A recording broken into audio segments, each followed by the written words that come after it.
ન્યૂઝીલેન્ડને લાડીને વડોદરાનો વર આજે પ્રભુતામાં પગલાં માંડવા ન્યૂઝીલેન્ડથી છેક હાર્ડિંગ વડોદરાના ગોરવા વિસ્તારમાં આવી પહોંચી હતી અને પોતાના મનના માનીગર નીરવ પંડ્યા સાથે તેને પ્રભુતામાં પગલાં માંડ્યા હતા। પ્રાપ્ત વિગત અનુસાર 2009ની અંદર નીરવ પંડ્યા સ્ટુડન્ટ વિઝા ઉપર ન્યૂઝીલેન્ડ ગયો હતો અને ત્યાં બિઝનેસ મેનેજમેન્ટનો કોર્સ કર્યો હતો। ત્યારબાદ તે ઓકલેન્ડ શહેરની અંદર એક રેસ્ટોરન્ટમાં નોકરી કરતો હતો। એ જ વખતે તે હાર્ડિંગ સાથે સંપર્કમાં આવ્યો હતો। 2012 પછી હું સાઉથ આઇલેન્ડમાં મૂવ થયો। સાઉથ આઇલેન્ડમાં નેલ્સનમાં અને અમે બંને એક સાથે ત્યાં જોબ કરતા હતા અને એવી રીતે અમે મળ્યા અને ત્યાંથી અમારી ફ્રેન્ડશિપ શરૂ થઈ અને પછી ઓલમોસ્ટ 2 વર્ષ પછી અમે ડિસિઝન લીધું કે now we going to marry and so finally આજે એ દિવસ છે। It's really happy moment. ત્યારબાદ બંને વચ્ચે પ્રેમ પાંગર્યો હતો અને તેઓ બંને સાથે જ રહેતા હતા।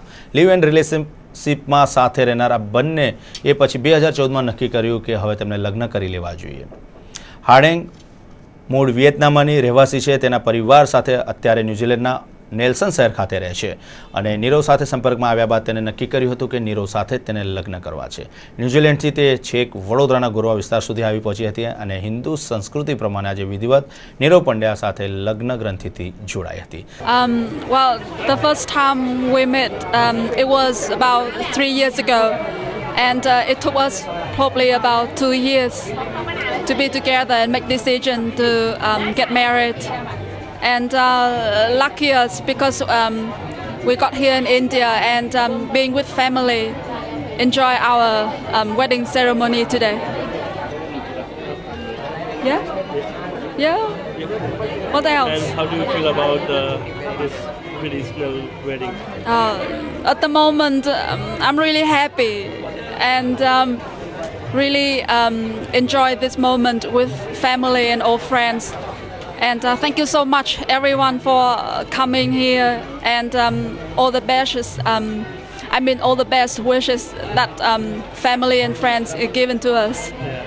નીરવના માતા પિતા પણ આ લગ્નની મંજૂરી આપી દીધી હતી। નીરવ પણ ઓકલેન્ડ શહેરમાં પહેલાં નોકરી કરતો હતો, ત્યારબાદ નેલ્સન ખાતે પહોંચ્યો। સંપર્કમાં આવ્યા બાદ બંને સાથે જ રહેતા હતા અને લગ્ન કરવાનું નક્કી કર્યું હતું।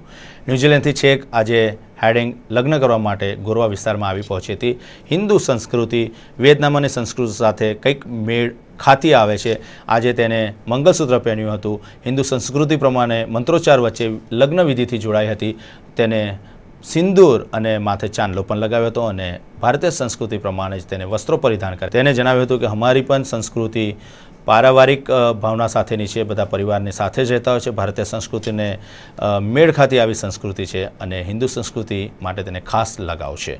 તે લગ્ન કરવા માટે અહીંયા આવી હતી અને તે અનહદ ખુશ લાગતી હતી। તેને જણાવ્યું હતું કે હું ખૂબ ખુશ છું, મારા નીરવ સાથે લગ્ન થઈ રહ્યા છે। બંને હિન્દુ વિધિ સંસ્કૃત વિધિથી આજે લગ્ન ગ્રંથિથી જોડાયા હતા। અનેરો ઉત્સાહનું વાતાવરણ આજે જોવા મળ્યું હતું। નીરવ પંડ્યા અને તેના પરિવારજનો આજે ઉપસ્થિત રહ્યા હતા અને આશીર્વચન બંને નવડાને આપ્યા હતા। બસ મારા પુત્રએ મેરેજ કર્યા છે, એમાં એની ખુશીમાં અમારી ખુશી। એને પોતાએ ડિસાઈડ કર્યું છે અને જેની સાથે મેરેજ કર્યા છે એ છોકરી જે બહારની છોકરી છે પણ એ બંનેની અન્ડરસ્ટેન્ડિંગમાં કરેલા છે, એમની સમજણમાં કરેલા છે, એટલે અમને પણ કંઈ વાંધો નથી। એ સુખી તો અમે સુખી, એ રીતે મેં આ લગ્ન એમનું માન્ય રાખ્યું છે।